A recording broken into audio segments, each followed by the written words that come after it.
अदावर्स programme ख़बर की खबर यूट्यूब चैनल इंकशाफ प्रोफेसर अमजद नज़ीर नाज़ुक आपकी खिदमत में पेश करता है। अनवान है अपोसम हुकूमती घुटना नागवारी।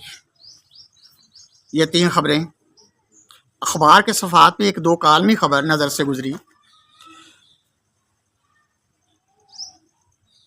जो एक मुमताज़ स्कॉलर का बयान था। वो ये खबर एक आसमान गिर करार दे रहे थे, हालांकि यहाँ ज़मीन के बसने वालों को घेरे हुए थे। खबर के अल्फाज या बयान के मुताबिक आवाम खड़े हो जाएं तो हुकूमत घुटने टेक देगी। मुमताज़ स्कॉलर साहब हालात से मायूसी का जिक्र भी कर रहे थे। अगर खबर आसमान गिर है तो मायूसी का तज़किरा बेमानी सा हो जाता है। उनको ये भी गिला था कि हुकूमत झील सैफुल मलूक तक 8 मील के रास्ते को पक्का नहीं कर सकी। शायद वो ये कहना चाहते थे अगर ये रास्ता पक्का हो जाए तो फिर हुकूमत को घुटने टेकने की ज़रूरत नहीं। हम ये समझते हैं स्कॉलर साहब के इल्म में ये बात होनी चाहिए, हुकूमत के घुटने तो होते नहीं। अलबत्ता हुकूमत ऐसे इक़दाम ज़रूर करती है जिससे अवाम घुटने टेकते रहें और वो उठ कर खड़े ना हो सके।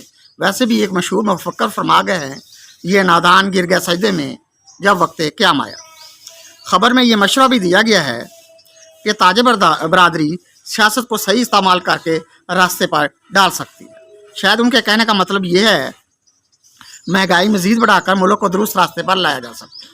खबर गर्म है कि मकाम CPO ने अच्छी कारकर्दगी दिखलाने पर अहलकारों को सर्टिफिकेट और अनामात तकसीम किए। उन्होंने वजाहत करते हुए बताया कि ये अनामात अहलकारों के रिकॉर्ड याफ्ता मुलज़िमों की गिरफ्तारी का रिकॉर्ड बनाने पर दिए गए हैं, क्योंकि इन अहलकारों ने रिकॉर्ड याफ्ता इश्तहारियों, नाजायज़ असला फरोशों, मनशियात फरोशों और डकैती के गिरोहों को गिरफ्तार किया है। रिकॉर्ड बनाने के लिए पहले इन गिरोहों को खुली छुट्टी दी जाए तो वो रिकॉर्ड बनाएंगे। जब तक मुलज़मान रिकॉर्ड ना बनाएंगे, रिकॉर्ड गिरफ्तारियाँ भी ना होंगी और फिर रिवार्ड और अनाबाद भी तकसीम ना होंगे।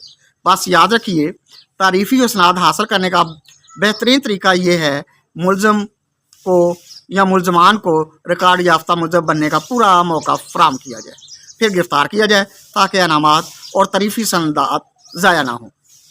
मालूम हुआ है कि 6 आम जंगली जानवरों में कोरोना वायरस पाया गया, जिनमें हिरन, चूहे, रैकॉन, जंगली सुअर, खरगोश और लाल चमगादड़ शामिल है। ये वायरस उन जानवरों में पाया गया है जो पैदल चलने वाले रास्तों पर रहते हैं। जंगली हयात ने ना तो कोई जुलूस निकाला है ना पैदल चलने वालों का रास्ता रोका। ख्याल ये किया जाता है इन जानवरों में वायरस इंसानों से मुंतकिल हुआ है। जंगली जानवरों के लिए उनका अपना कोई निज़ाम नहीं, वो इंसानों की इस ज़्यादती बारे अपने खदशात का इजहार करें। अगर इंसानों में वायरस कोरोना का सबब इन जानवरों से बनता तो ज़रूर इनके खात्मे का बंदोबस्त कर दिया जाता। मटकू का कहना है, मुझे किसी ने बताया है ये अपोसम की शरारत है, ये कैंगरों का छोटू है, ये कैंगरों का छोटू है।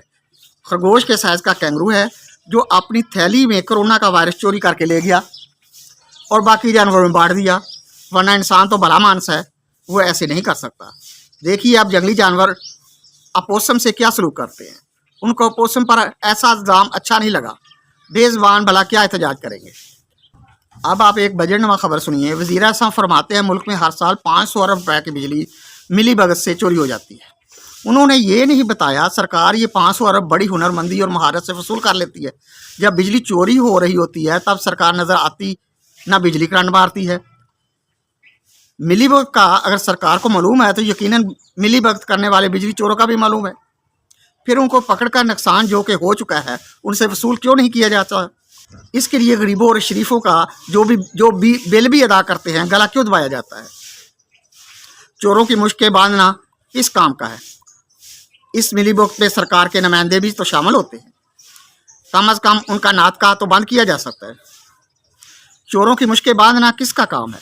इस मिली भगत में सरकार के नुमाइंदे भी शामिल होते हैं, कम अज़ कम उनका नाटका तो बंद किया जा सकता है। अवाम का नाटका बंद करना तो सरकार को आता है, नहीं आता तो उनका जिनने सरकार का नाटका बंद किया हुआ है। सियासी राना ने वज़ीर आज़म के बयान पर सख्त तनकीद की है।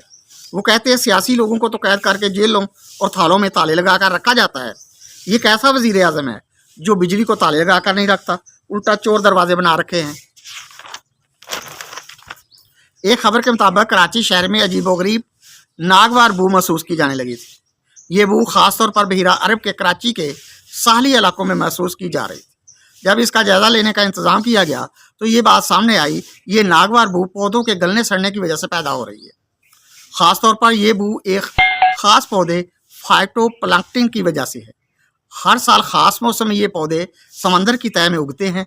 मानसून के खात्मे के फौरी बाद ये पौधे मर जाते हैं और गलने सड़ने लगते हैं, जिससे नागवार बू पैदा होती है। खुर्दबीनी पौधे यानी नन्हे मुन्ने पौधे सूरज की रोशनी और पानी की मौजूदगी से अपनी खुराक तैयार करते हैं, ऑक्सीजन पैदा करते हैं, जो हैवानात और इंसान के लिए फ़ायदेमंद है। फिर भी पौधों की ये नई कारस्तानी इंसानों के लिए तकलीफ दे है। असल बात यह है कि दुनिया की हर चीज़ मुफीद है, उसे भी फलने फूलने का मौका मिलना चाहिए। इंसानों ने जंगल के जंगल काट दिए, पौधों ने कभी एहतजाज नहीं किया। पौधों ने अपनी बका के लिए कई रास्ते और तरीके इख्तियार किए। इंसान ने पौधों से फ़ायदे लिए हैं तो अब थोड़ी सी नागवारी भी बर्दाश्त कर ले। शोर मचा दिया है। ये बदबूदार पौधे हैं। पौधे से फल फूल बीज भी तो हासिल होते हैं जो हमारी खुशियों को दुबाला करते हैं। प्लांकटन की बू आर्जी और थोड़े वक्त के लिए होती है, लेकिन ऑक्सीजन जो पैदा करते हैं या देते हैं मुफीद और कारआमद सदा से है और रहेगी। पौधों से दुश्मनी या नागवारी अच्छी नहीं।